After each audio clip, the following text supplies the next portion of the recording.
Since learning of Muhammad Ali's passing last night, I've done a lot of reading about his life, and while I don't feel qualified to adequately eulogize him, his life, and the impact he's had both on sport and on culture, I do want to raise questions about what I think that this event might come to symbolize for us as a culture and for sports in general.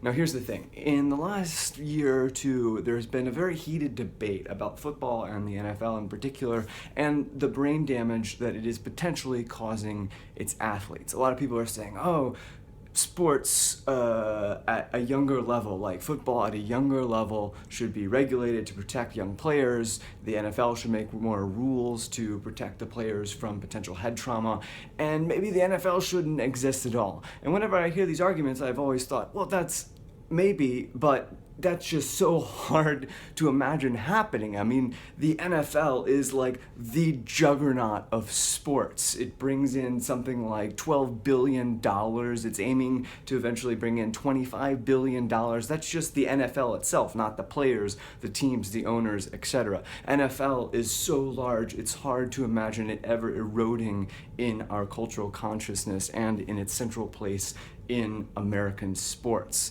But consider this, Muhammad Ali.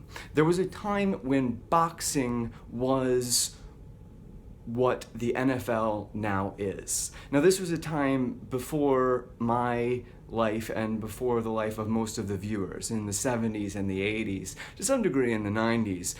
Boxers were the most famous athletes in the world, the way that football or soccer stars are internationally today. My first exposure, though, to boxing came in 1996. You might remember, if you were watching the opening ceremonies of the Olympics in Atlanta, seeing Muhammad Ali light the Olympic torch. And I didn't know who he was. I turned to my father and I said, "Dad, who is that?" And he said, "That's Muhammad Ali. He was once the greatest boxer in the world, but now he has Parkinson's disease. And that might be a result of the boxing." And I watched this man bravely struggle against the disease that was ravaging his body as he tried to light that torch.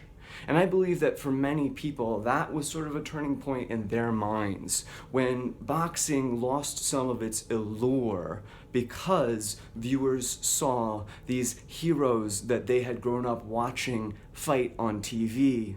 And they saw them later in life and they saw the damage that the sport was doing to their bodies and their brains. And I believe what happened was that viewer interest declined because of that. Now you might say boxing's still a big deal, and of course it is still a really big deal, but consider this. Remember the Mayweather fight last year? One of the biggest fights of our lifetime, certainly the biggest pay-per-view ever. Well, here's the thing.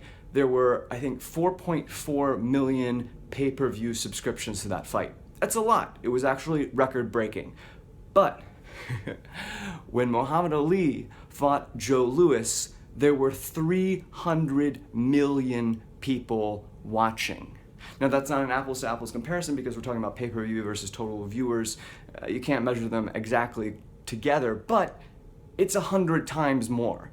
4.4 million versus 300 million. So boxing was 100 times larger by that measurement some 20, 30 years ago. And so what I'm saying here is that I think potentially the same thing could happen to football. That as we see the Muhammad Alis of football, the superstars of football age and potentially, if the medical predictions turn out to be true, face significant disease, head trauma, nervous system problems. As football fans see that and watch the tragedy of their heroes declining in later life, I think that viewers may begin to lose interest in the sport. I'm not saying football is ever going to go away completely, but without viewers, there is no money to fund the sport, and if viewership declines, so does the significance of the sport in culture and in business. Now, I'm not saying that this will happen. I'm not necessarily saying that this should happen.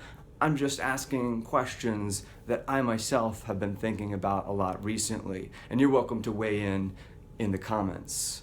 But for now, what we can all agree on is that we have lost a fighter, an athlete, both inside the ring and out, a man who defied the odds through an era of racism, who rose to become one of the most famous athletes in the world, and in his later years became an inspirational figure and even a worldwide diplomat. Muhammad Ali, R.I.P.